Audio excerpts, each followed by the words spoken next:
This is my homemade brush fire truck, just for some mountain property that we have, running just a trash pump with a tote tank. Real simple setup. This is just for a quick fast attack or mop up scenario. High pressure pump would be better. Most would recommend that, which I would as well. This one was free. The guy got it from uses these all the time, usually buys a new one every year. They work okay. I can get 25-30 feet of water out of this old brass nozzle, which is sufficient for me. Like I said, didn't have anything before this, so this is better than nothing. High pressure pump would be even better. I can get out there farther. One thing I do with this is when I turn it on, leave the nozzle open so that pump doesn't build pressure. You don't want to shut that nozzle off while it's running. It could blow the seals out of this pump because that's not what it's designed for. If I was going to want to turn this nozzle on and off while I was using it, I would probably just put a Y in here, which I probably will, and then run another garden hose back into the tank and just open that up so it could release some pressure that way, and then I could turn the brass nozzle on and off. These are cam lock connectors, fittings.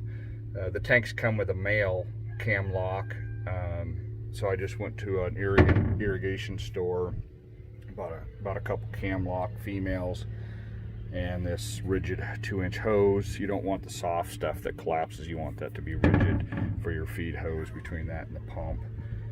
And then there's just a 92-inch cam lock fitting to the 2-inch pipe thread for the pump, and then the out is a 2-inch to I think 1-inch, and then I went 1 inch in brass down to I think that's 3/4 for the garden hose fitting.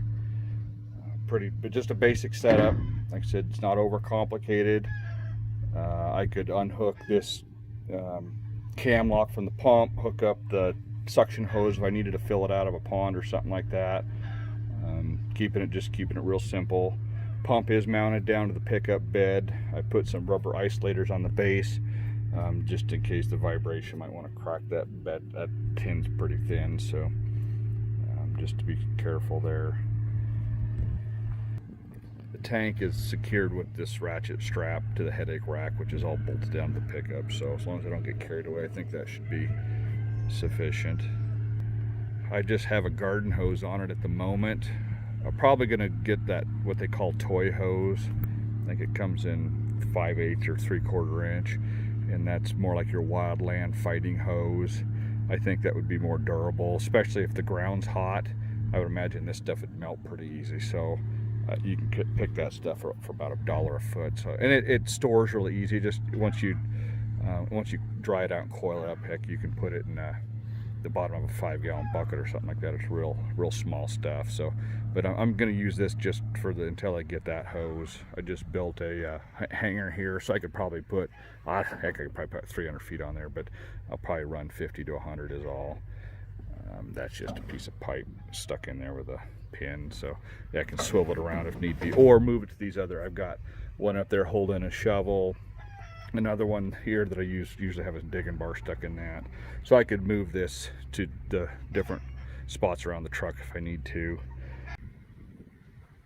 Make sure the nozzle's open before we start it. Make sure the power switch is actually on.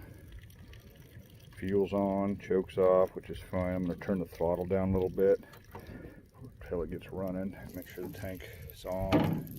I've already got the pump primed.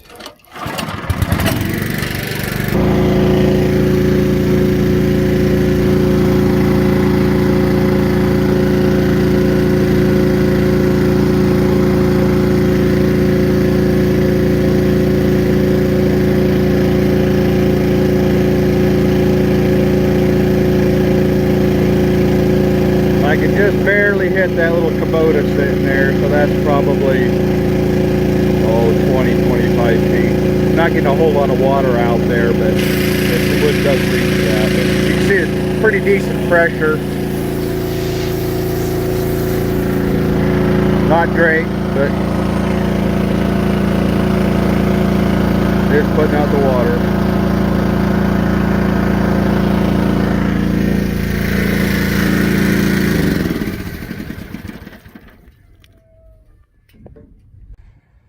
I think that's it. It's better than nothing. Pretty simple setup. Probably upgrade to a high pressure later just so I can get some more distance out of it, but it would do fine for putting out a rock jack, or if you were driving around in the burned grass. You could probably get behind a fire line and put it out if it's just kind of meandering along, things like that. You got to really want to use common sense with this, because it's a pretty ghetto setup, but it's better than a burlap sack out there smacking the fire. So we always carry other fire extinguishers. I like the little pressurized can ones. The backpack sprayers are good. Things like that. This is all better than that, assuming you can get to where you get the truck close enough in a safe spot. Got to use a lot of common sense if you're going to go out there and mess with that stuff. And this is old gas pickup. Don't want to go out there and start a fire while I'm trying to put a fire out. So this has a good exhaust system, good brakes. Looks kind of rough, but I keep it well maintained. In fact, I just went through the brake system on it, and also put a mini spool in the back just so I can get around better.